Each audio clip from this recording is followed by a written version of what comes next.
Halo guys, kembali bersama saya Petrus Yakub. Di video kali ini kita akan membahas mengenai tipu-tipu asuransi.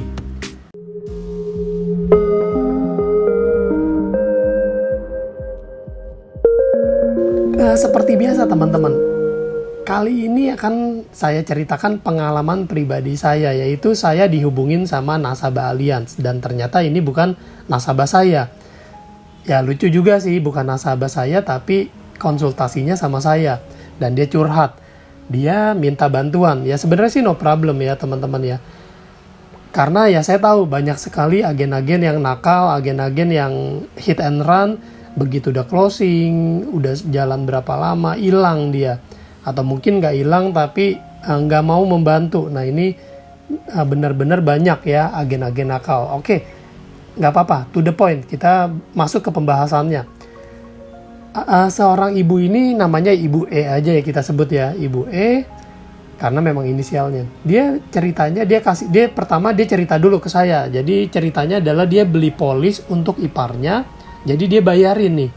Baik banget ya. Dia bayarin polis untuk iparnya dan daftarnya di Maret tahun lalu, tahun 2020. Karena menurut si Ibu E ini iparnya ya dia ada rezeki lah ya, dia ada rezeki, dia mau bantu iparnya dengan cara mendaftarkan asuransi. Lalu si Ibu E saat mendaftar itu nanya sama agennya, perlu gak sih untuk melakukan medical check up? Si agen bilang nggak perlu. Nah Ibu E karena nasabah awam, Ibu E hanya mengikuti perkataan agen. Nah ini saya jujur nggak tahu nih, sampai sini saya nggak tahu apakah si agen ketemu dengan nasabah atau gimana ya. Karena memang diceritakannya hanya by phone aja oleh Ibu E ini. Singkat cerita, Ibu E bercerita bahwa waktu berjalan dan 8 bulan kemudian dari Maret ya, 8 bulan dari Maret nasabah meninggal dunia. Berarti sekitar di bulan Desember ya. Karena Maret kan 3 tambah 8 sekitar bulan 11 kali, 11 atau 12 kali ya.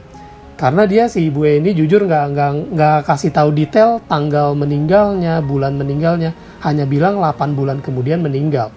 Dan setelah itu si Ibu E ini melakukan proses klaim. Dan katanya ini adalah proses yang kedua. Saya juga nggak paham nih. Maksudnya proses yang kedua apa? Saya cuma dengerin aja dulu ya kan. Yang pasti dia bilang udah 1,5 bulan. Udah 1,5 bulan nggak ada hasil. Belum ada hasil. Dan ini udah proses yang kedua. Lalu si Ibu E nanya ke saya, kira-kira menurut Pak Petrus ini klaim ini akan cair apa enggak? Saya bingung. Kok nanya cair atau enggak ke saya? Bener gak? Karena ya pertama saya bukan agennya. Saya nggak tahu detailnya seperti apa.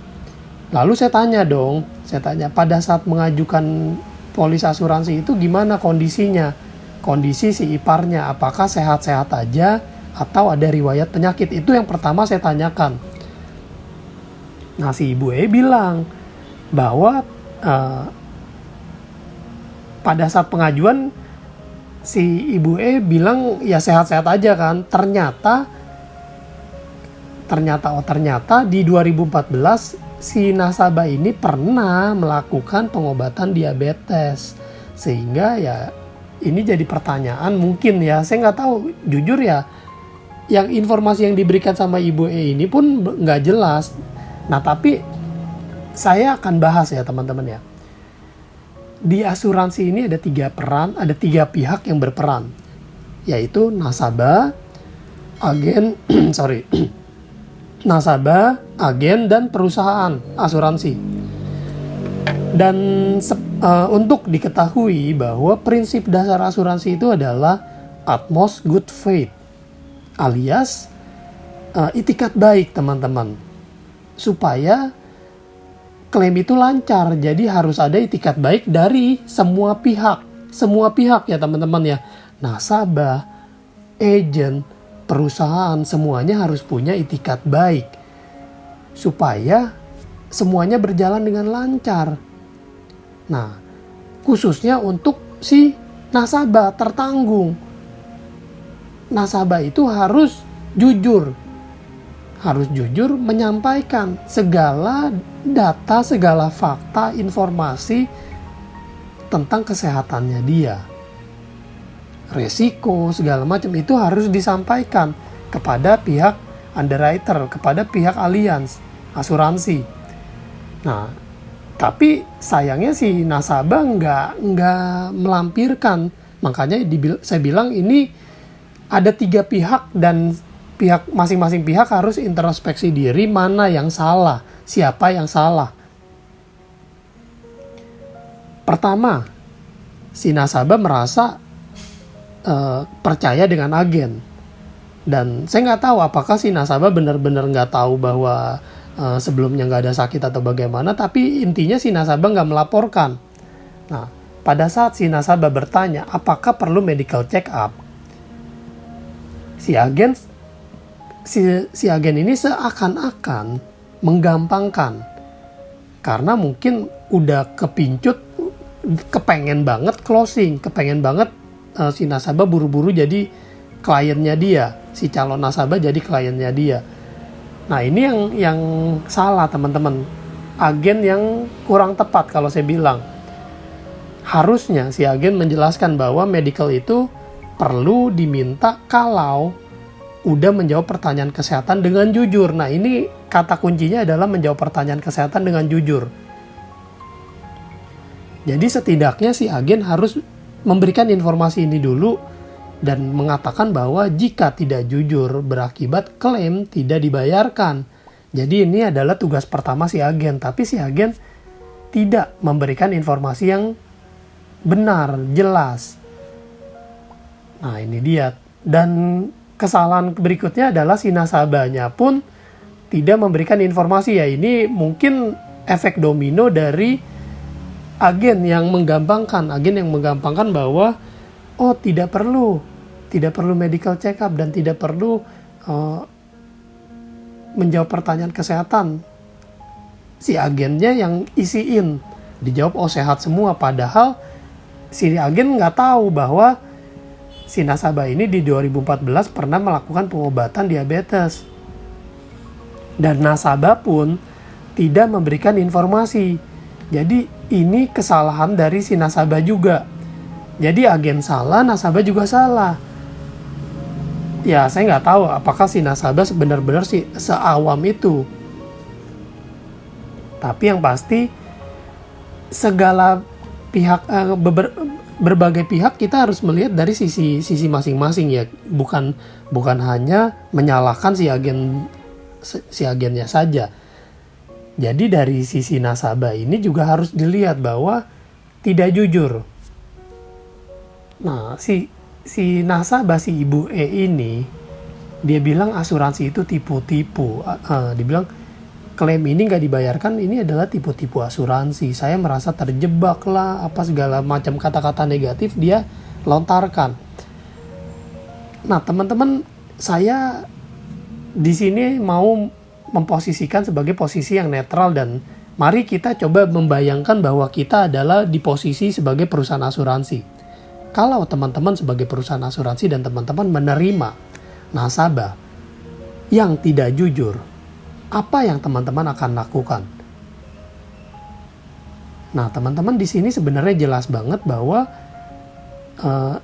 perusahaan asuransi itu berhak untuk menolak klaim apabila ditemukan data yang tidak sesuai. Jadi ya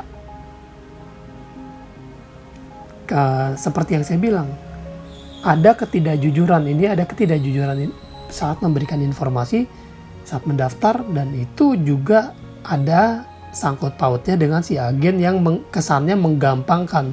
Jadi si Ibu E ini bilang, saya udah trauma sama asuransi karena pengalaman ini nggak enak banget. Klaim 1,5 bulan belum terbayarkan. Saya nggak tahu apakah akan dibayarkan apa enggak. Dia bilang seperti itu dan dia bertanya, menurut Pak Petrus akan dibayarkan atau enggak? Saya bilang ya saya bukan perusahaan asuransi, jadi sebaiknya ibu tanya sama CS-nya. Kalau tanya ke saya, harapan saya ya semua nasabah juga dibayarkan. Tapi saya nggak berhak untuk menjawab apakah klaim itu akan dibayarkan atau tidak. dan klaim ini dianggap berbelit. Ya saya bilang ya wajar aja sih memang kalau ibu trauma, tapi ya kita harus lihat teman-teman, kita harus lihat ada klaim yang dibayarkan, 10 miliar pun ada yang dibayarkan. Teman-teman bisa cari di internet, tinggal klik aja kok di Google, search klaim 10 miliar. Itu teman-teman bisa melihat foto bukti penyerahan klaimnya. Ada juga klaim 5 miliar. Klaim 5 miliar. Nah teman-teman kalau lihat ini juga, ini Ibu Rosyanko juga klaimnya 5 miliar dibayarkan. Jadi bukan masalah nominalnya, bukan masalah yang jadi masalah, kita harus runut dulu sumber permasalahannya, kenapa klaim ini belum dibayarkan. Kalau menurut saya ini ada informasi penting yang disembunyikan, jadi ada ketidaksesuaian data.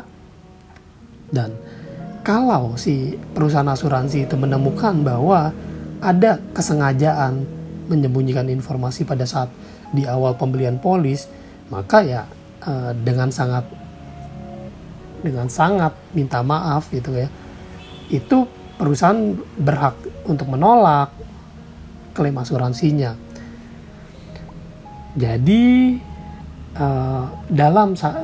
pada saat pengisian surat permohonan asuransi jiwa sudah diminta informasi kesehatan dari tertanggung yang sejelas-jelasnya. Ada baiknya diberikan informasi yang sedetail-detailnya, yang sejelas-jelasnya, agar pada saat terjadi klaim semuanya bisa berjalan dengan baik, berjalan dengan lancar. Dan ada ketentuan-ketentuan yang berlaku jika memang ada kondisi yang sudah terjadi di masa lampau. Jadi saat kita mendaftar dan ada kondisi, ada kemungkinan diberlakukan ketentuan pre-existing condition. Dan ini ketentuannya beda-beda tergantung penilaian dari underwriting. Kalau kita memenuhi syarat, tentunya perusahaan asuransi akan menerima. Tapi ada juga yang dikecualikan. Nah, sebagai informasi tambahan, ada beberapa alasan klaim asuransi itu ditolak. Pertama, dokumen klaim tidak lengkap. Jadi ini adalah persyaratannya. Kalau tidak lengkap, kemungkinan besar ya belum bisa diterima klaimnya, belum bisa cair. Lalu klaim itu di luar cakupan perlindungan. Nah ini teman-teman harus melihat manfaat apa yang kita ambil dan cakupan perlindungannya seperti apa. Kalau di luar cakupan perlindungan ya sorry to say tidak bisa di cover. Lalu klaim tidak sesuai persyaratan polis.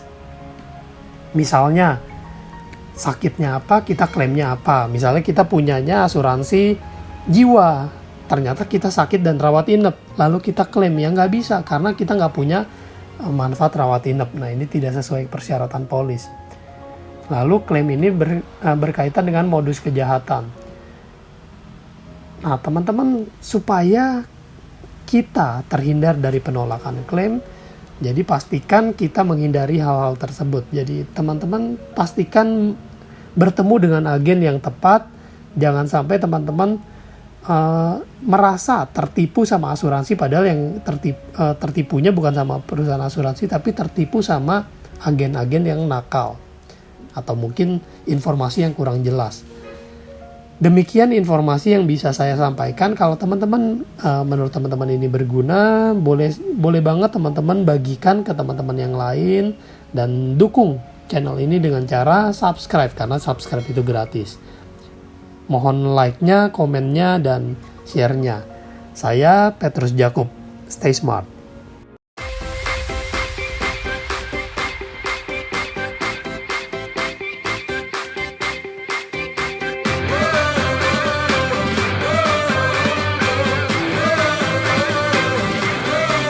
We're the one you can rely on.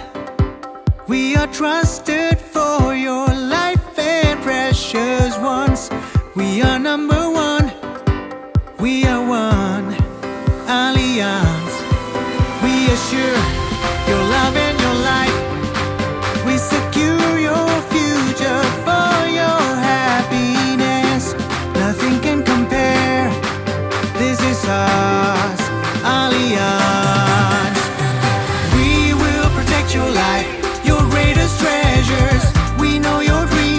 Easy life made easy.